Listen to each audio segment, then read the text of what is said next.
Est-ce une victoire flatteuse pour l'Olympique Lyonnais? À cette question, 2 chroniqueurs ne sont pas d'accord. Envoyez le jingle en régie. J'ai un non, Olivier Rouillet. J'ai un oui, Karine Galli. Karine, vous ouvrez le bal. Vous avez répondu oui. Pourquoi? Quels sont les détails qui vous semblent flatteurs ou cette victoire qui vous semble flatteuse, ma chère Karine? Flatteuse ne veut pas dire miraculeuse, parce que c'était votre première question. Et ça, il faut aller à Lourdes. Mais effectivement, la rencontre est plutôt flatteuse. Il y a 2 buts d'écart. Tu marques 3 buts à l'extérieur, même si les buts ne comptent plus double. Et on a vu qu'effectivement, Lucas Perry est l'homme du match. Et l'OL a fait finalement le break dans les toutes dernières minutes grâce à un entrant Fofana. Sur l'intégralité du match, on ne peut pas dire que Lyon ait largement dominé son adversaire. Au contraire, il est resté dans le match grâce à son gardien. Et pourtant, il gagne largement ce match à l'extérieur et en très bonne forme pour se qualifier au retour à Lyon. C'est flatteur. Olivier Rouillet. On n'a pas dû voir le même match parce que moi je trouve que Lyon a tout fait dans ce match. Lyon a marqué des buts, Lyon a donné le but à Bucarest. Ils ont fait le match tranquille, ils étaient à leurs mains. Alors certes, tout n'a pas été parfait. Techniquement, ça n'a pas été parfait. Mais ils ont tout fait, les Lyonnais, absolument tout fait. L'exemple le plus flagrant pour moi, c'est le but qu'ils encaissent. Ballon perdu par Mikotadze et ensuite un enchaînement, absence de marquage, etc. Sur le fin de match, comme tu l'as dit à juste titre, Karine, ils sont là, ils sont présents et ils marquent à la vitesse qu'ils ont désirée et au moment qu'ils ont voulu. Donc un match presque parfait pour les Lyonnais. C'est pas une victoire flatteuse pour les Lyonnais, c'est totalement maîtrisé. C'était le jeu du chat et de la souris. Oui, Karine Galli, non, Olivier Rouillet. Tenez, écoutez, voilà, il est tard, mais un petit jaune, ça fait toujours plaisir pour mon cher Guillaume Dufy. Président, à vous de jouer. Je vous ai senti sur l'argument, enfin l'un des arguments d'un des chroniqueurs, avoir un mouvement de sourcil. Non, parce que j'écoute. Ah oui. J'écoute et je voulais savoir si Olivier allait me faire vaciller. Et c'était pas loin, mais non. Okay. Mais non, mais j'ai écouté votre émission hier. D'ailleurs, il y avait un joli casting. Mais j'ai constaté, je le pense en plus, mais j'ai constaté que les gardiens de but, on n'en parlait pas. Donc ça comptait pas dans l'analyse d'un match. Donc, du coup, je vais donner le point à Karine. Parce que voilà, c'est évidemment flatteur pour l'Olympique Lyonnais qui a été sauvé par son gardien. Après, si on va un peu plus loin, choisir un bon gardien, ça peut compter. Okay. Donc l'Olympique Lyonnais a choisi un bon gardien. C'est pas le cas de tous les clubs français. D'accord, flatteuse. Qu'est-ce que tu sous-entends? Ok.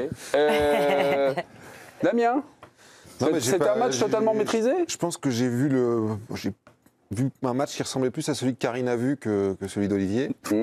Attendez, Guillaume n'a pas encore parlé, Olivier. Mais il est probable qu'Olivier n'ait pas vu les 25 premières minutes de Lyon où Lyon n'arrivait pas à passer la ligne médiane, où c'était littéralement une attaque-défense et c'était là on flirtait un peu avec le miracle quand même sur le fait que Lyon reste à 0-0 à ce moment-là. Voilà, Lyon ne démérite pas sur la durée, mais oui, c'est flatteur au sens où il y a 100% de réussite offensive et que 3 occasions, 3 buts. Le 3e but, il vient juste après une occasion d'égaliser pour le Steaua Bucarest. Il y a des arrêts vraiment fantastiques. Enfin, les 2 premiers, c'est... Ouais, non, mais voilà, c'est que Perry. Mais après, effectivement, le gardien fait partie du jeu. Mais quand on concède autant d'occasions, on s'expose et on est en danger. Et Lyon a été pas mal en danger quand même au cours de cette rencontre. Paolo Fonseca vient en aide à Olivier Rouillet. Lyon a été en danger dans cette rencontre. Ouais. Et alors moi je comprends rien. Je comprends pas en fait. Moi je comprends rien. Attendez, moi je comprends rien au football peut-être, ça c'est fort possible. Et si vous me trouvez, depuis longtemps. Si vous pensez, si sérieusement vous pensez que Lyon était en danger dans ces matchs-là, alors moi je comprends pas. Ils ont fait ce qu'ils ont voulu. Certes, c'était pas parfait, je vous l'accorde, mais Lyon est 3 fois, 4 fois supérieur à Bucarest, mais sans problème. Mais t'as vu le match de leur gardien? Comment? Mais je m'en fous du match. Le gardien, il fait.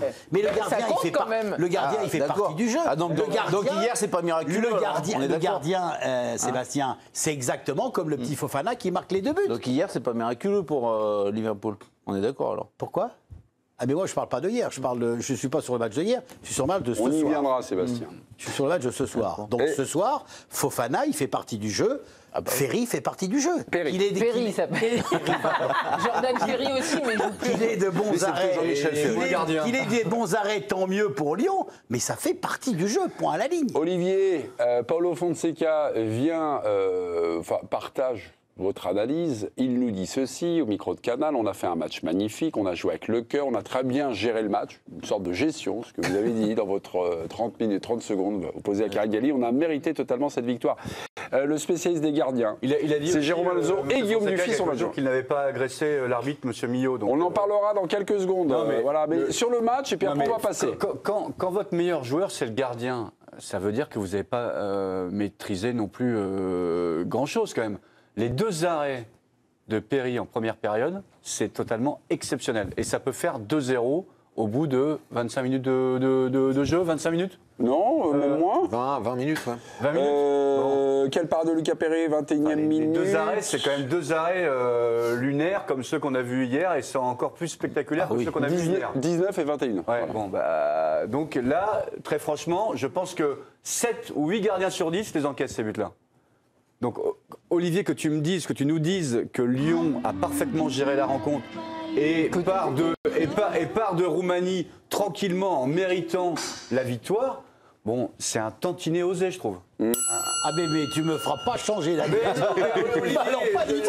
Moi je te dis 65 ans, c'est sincèrement. impossible de faire changer d'avis J'ai- avec 65 ans. Mais moi, j'ai changé pendant le match avec Ah non, David pas là. Berger qui commentait le match en direct. Oui. Je lui disais systématiquement, mais ne t'en fais pas, il n'y a aucun souci. Oui. Ah, il était inquiet, David.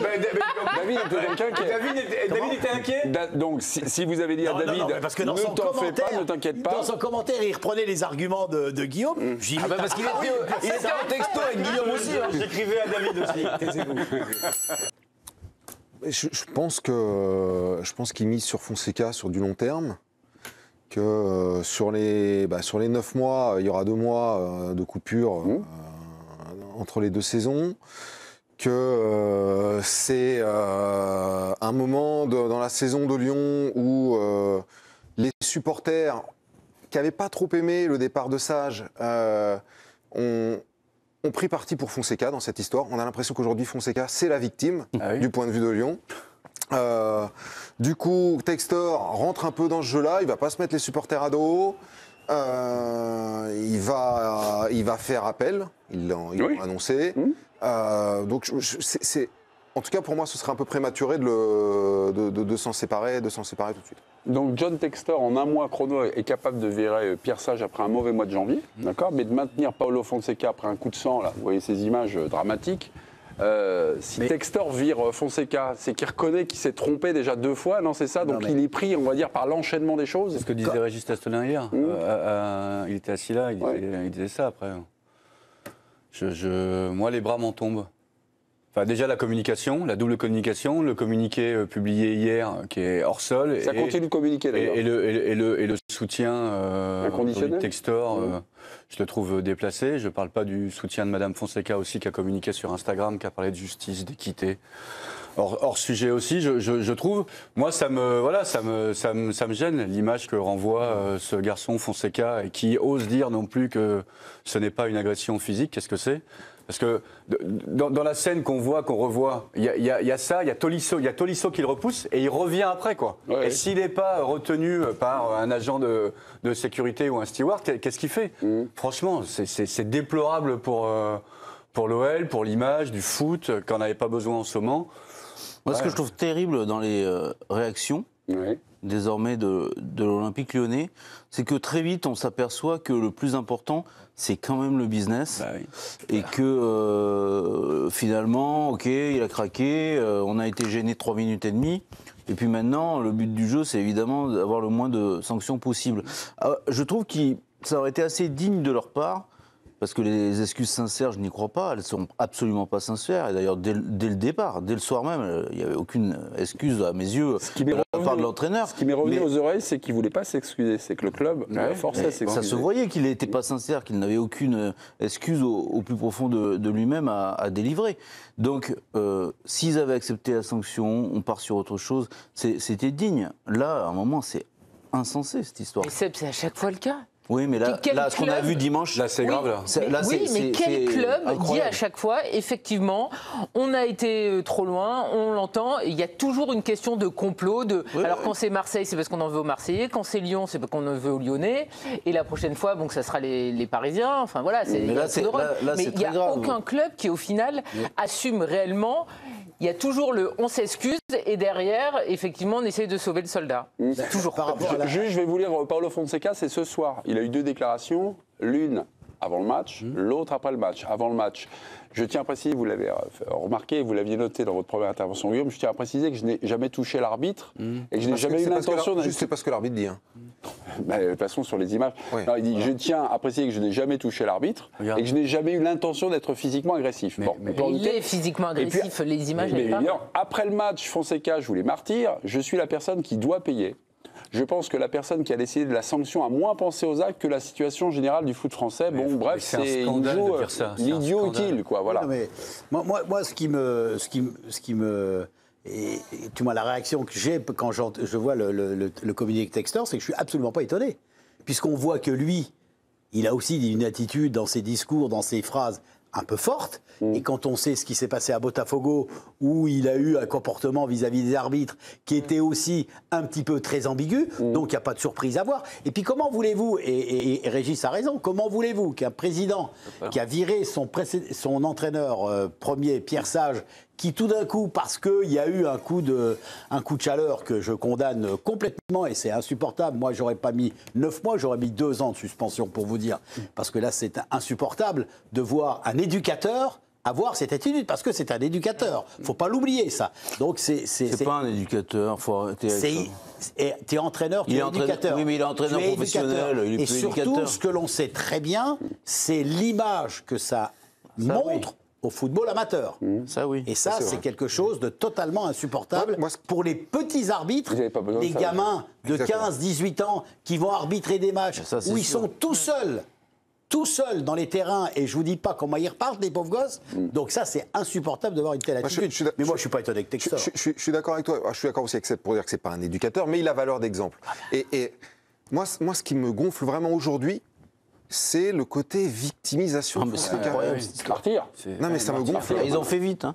Non mais aujourd'hui et puis ça va partout quoi. Enfin, Et on prend parce qu'on n'aime pas Lyon. Non, On non, n'aime pas mais- Lyon. et On ça- prend parce qu'on et est Bien Lyon. sûr, mais toujours, on Et n'aime non, pas non, mais là, Marseille, la victoire- on n'aime pas Lyon, on Mais n'aime non, pas mais oui, Paris, mais on n'aime c'est toujours ça, personne. mais ça peut toujours m'agacer. Mais bien sûr que ça nous agace, mais en fait, Les petits. la semaine prochaine, il y aura un autre club qui fera exactement la même sortie après le communiqué d'excuses. bien Là sûr. aujourd'hui, Damien, finissez.